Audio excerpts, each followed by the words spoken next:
Hello everyone, welcome to Marlin Chess Kids. Today I will show you the game played by Sona and Veronika. The game starts with knight to f3, knight f6, d4, e6, c4, c5, g3, d5, c takes d5, and e takes d5. And in this position,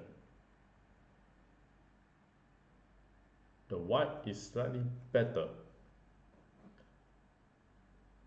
Then the game continues with bishop to g2, and the white is prepared to castling the king side.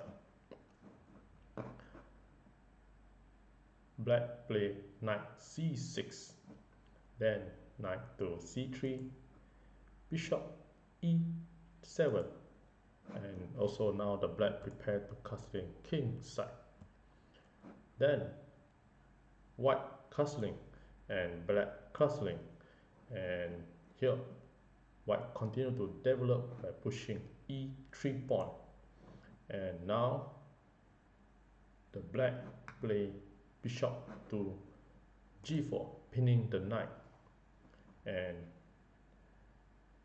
here the white play queen to b3 with the idea of attacking the pawn at d5 or attack the pawn at b7, and here the black play b6, and in this position white is still slightly better, and the pieces are quite active. Then the white play knight to e5, and here the knight is in the center of square and have many activity to do, so therefore the black capture the knight, knight takes e5, and now the pawn takes e5 and attacking the knight.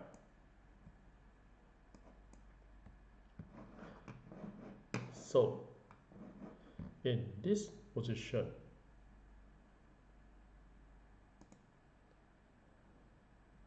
white is clearly better, and the pieces is more active, and the pawn is attacking the knight. And if you are playing the black, how can you convert this game to a winning game? I give a couple of seconds to figure out what is the move that the black will play.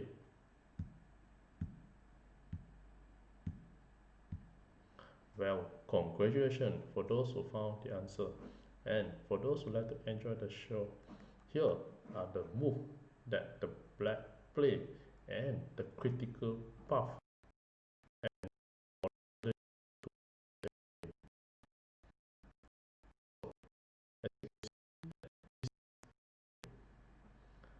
The black play knight to d7, so knight to d7, and here the blue path is the critical path that the black has the idea to go from knight f6 to d7, and then capture the pawn at e5 and go to d3 and attack the pawn at f2, and this is a strategy for the knight to attack the king side.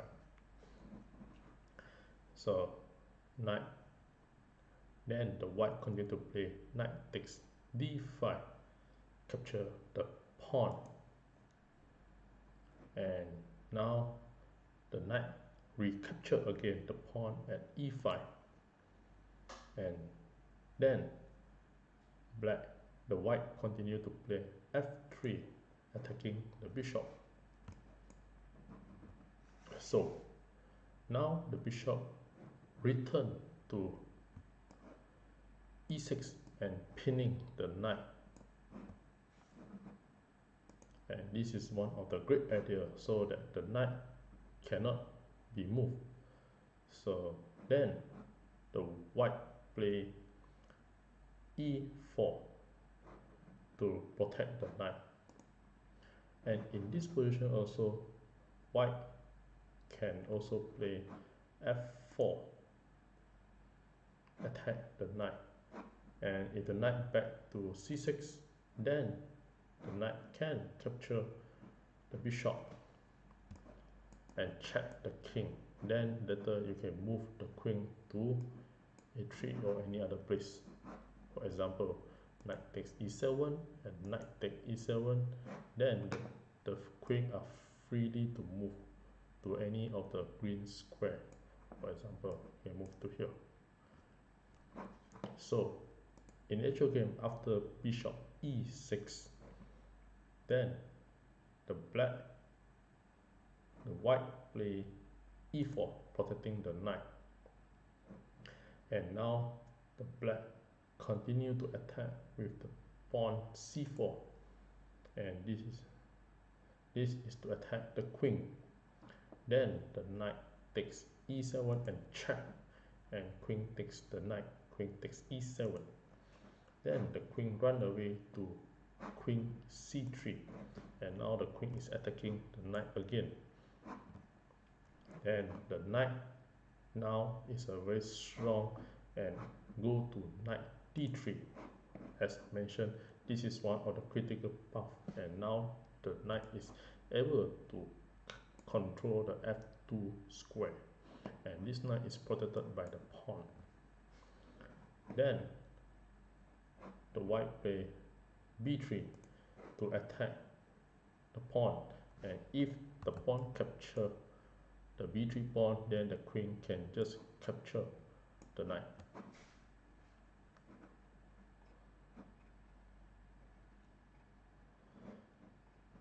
So after b3, and now the queen can come to queen c5 and check the king. And here queen to c5 and check the king.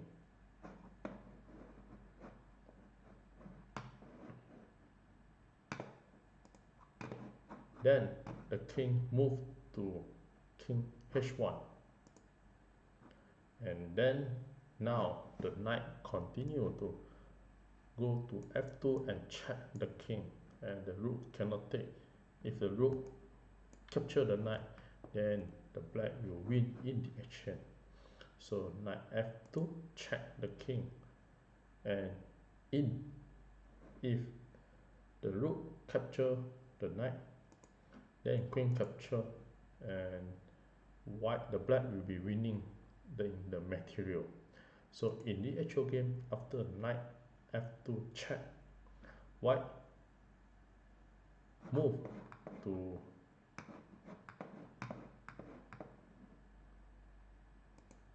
king g1, and here this is one of the mistake that the white play. So from this position, black able to checkmate in 3. Can you find the answer? I give a couple of seconds to figure the checkmate idea.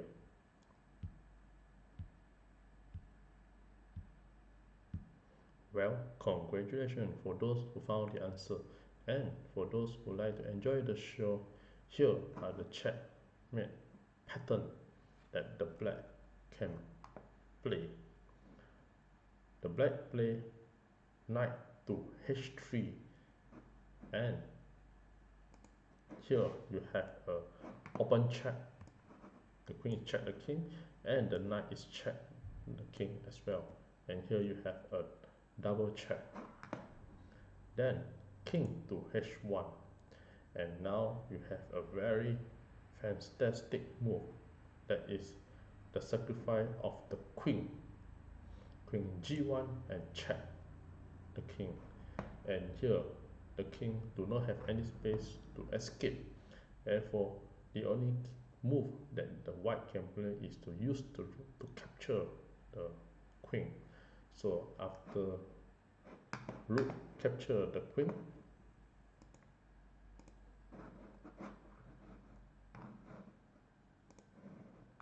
then you have the knight to f2 and checkmate the king.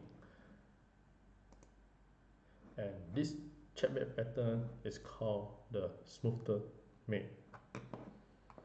And with this, thank you.